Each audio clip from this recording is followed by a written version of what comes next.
If you clicked this, you already know the fun way doesn't work. I lost 20 pounds in 6 months with one boring system, and it worked because it was boring. Before this, I had tried every diet under the sun, spent $27,000 on weight loss, and yet stayed stuck for 3 straight years. Weight loss consumed my thoughts. I lived in cycles of high highs and rock bottom lows. So I built a system that deliberately removed both the highs and the lows. Something so simple, low effort, and routine that it was hard to mess up. At first, I didn't even trust it. I assumed the early results were luck and would disappear. They didn't. 6 months later, I was down to 20% body fat, and the same boring system has kept me there for the past 12 years. It has just 3 steps and takes 5 to 20 minutes a day. It has worked not just for me, but also for my clients in the past 8 years. And you can copy it to go from overfat to fit in 6 months without endless exercising or choking down tasteless foods.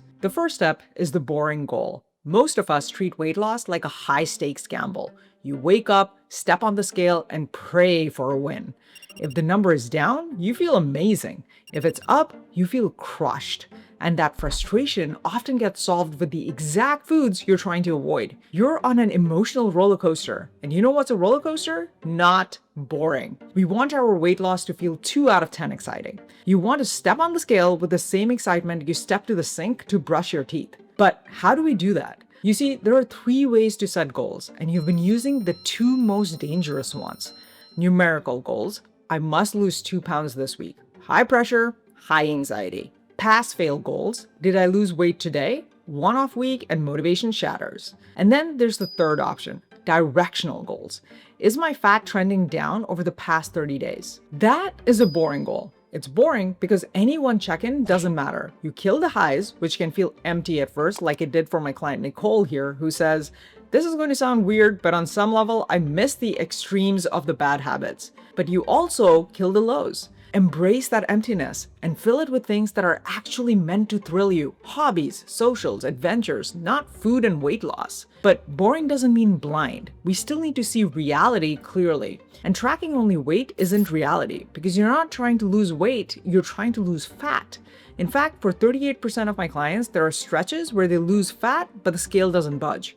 After this video, use the body fat tracker linked in the description below for your check-ins so you can track fat versus lean mass separately. You'll also need it for step 3, but first, we need a plan that actually moves those numbers. And that starts with doing a lot less than you think. That's why this step is called the boring plan. To do this, we need to avoid the 3 mistakes of exciting plans. Like my last non-boring plan was keto and intermittent fasting. Sounds like 2 things, until you look at the day-to-day reality. New recipes to find, shop for, and cook. New rules for when I eat, what I eat, and how I handle social events. That's not 2 changes, that's 6 or more. And every extra change increases the chance the plan breaks. Second, the changes we do pick, we do them at way too high in intensity. If I decide to walk, I don't start with 3,000 steps, I jump straight to 10,000. And it gets worse. If keto, fasting, and walking are producing 2-pound drops, why not also add a HIIT session or 2? The problem is we picture our plan like a Rocky montage. Ample time to go running on the beach and do mid-air crunches. But real life looks more like the first half of the pursuit of happiness, dashing between work and daycare, bills to pay, and very little energy. And when I channeled that future, immediately 2 tools came to hand. First, elimination. Cut everything that's above the bare minimum. If you're in the overfat range, exercise is bonus, not a requirement. So unless you genuinely enjoy it, skip it, because it adds fatigue, increases hunger, and gives you one more thing to fail at, all the while being unnecessary at this stage. Now for nutrition, all approaches sit on a spectrum of least to most structure. And the more structure it has, the more changes you have to make to your eating habits to comply. Keto and any rule-based diet sit here, while intermittent fasting sits on the least structure end and therefore requires the least changes. But when you hit the inevitable weight loss stall everyone has 3 to 4 months in, fasting's yes-no level simplicity is its downfall.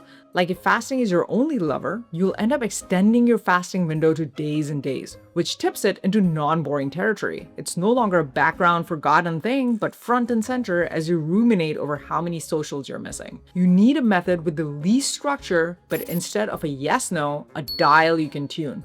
This is calorie tracking. But even calorie tracking gets made non-boring in two ways. First, by making it too intense with too big a deficit.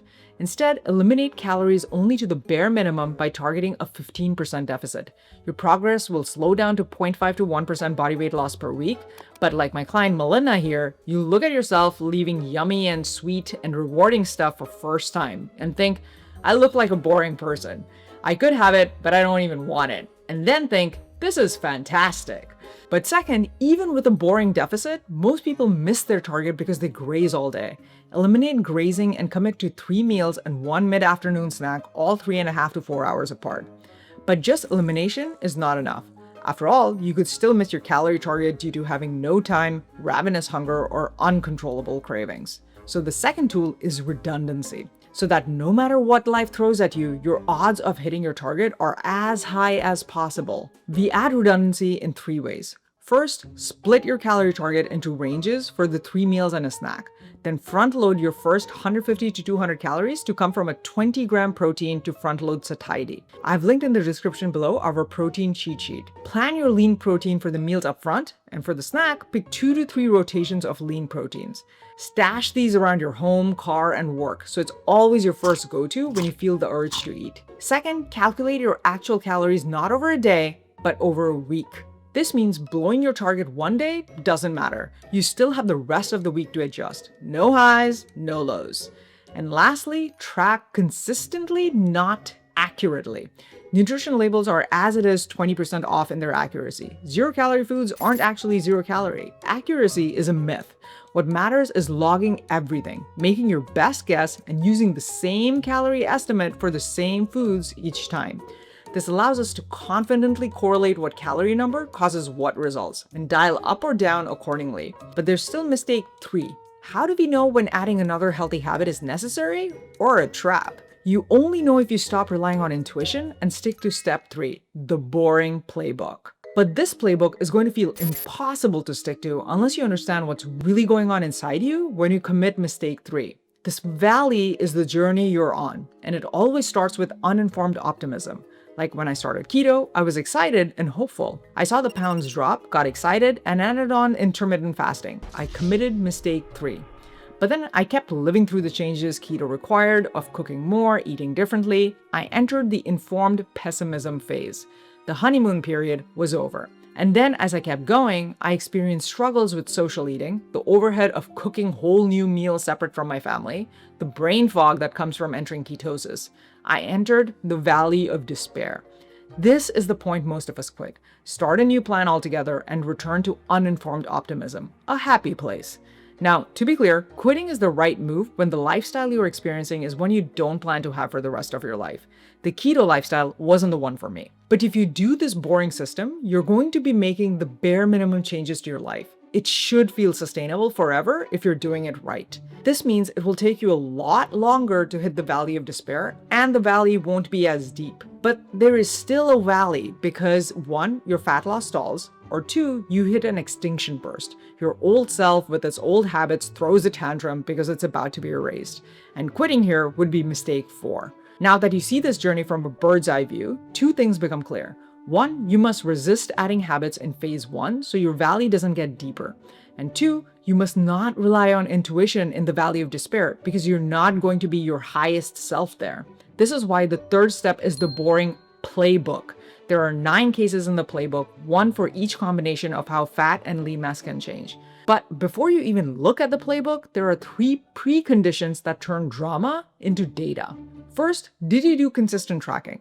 If not, solve whatever stopped you from consistent tracking and fix that for next week. If you did consistent tracking, then did you meet your target? If no, solve whatever stopped you from meeting target and do that for next week. If you met your target, did you eat out or have a larger calorie, carb, or sodium meal than typical before your check-in? If yes, disregard your numbers for this week. Next week, have a typical 1 to 2 days of eating before your check-in. Only if these 3 preconditions are met do you proceed to look up your case in the playbook. And here's the key thing you'll notice. Most of the time, the correct move is do nothing. And even when you stall, a lot of the times the answer is wait. If you stick to this playbook, you will sidestep mistakes 3 and 4 and keep going to informed optimism. This is where you finally start seeing the compounding benefits of the boring system. Here's Rosamalia. She can eat the food that she likes, doesn't have to follow complicated recipes, can go out and socialize without feeling stressed.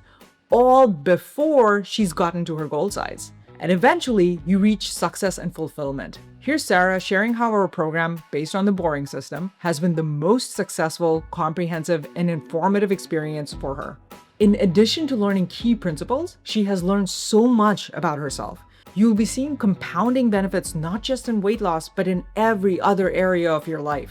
Now, what I shared here is a YouTube-friendly cheat sheet version of the playbook. The full playbook is far more comprehensive. It accounts for longer timelines, metabolic adaptation, plateaus, and differences in how each person's body likes to shed fat. If you want to dive deeper into it, you can do it in two ways. One, if you want my help shortcutting through all the trial and error to implementing the boring system so you get all the way through this transformation valley in one go, then learn more about my weight loss program in the description and comments below. Or if you want to DIY it, then you don't want to ignore this video where I break down the boring system in far more detail. It took my co-coach Lucy and I 10 plus years and $45,000 combined to learn all of this.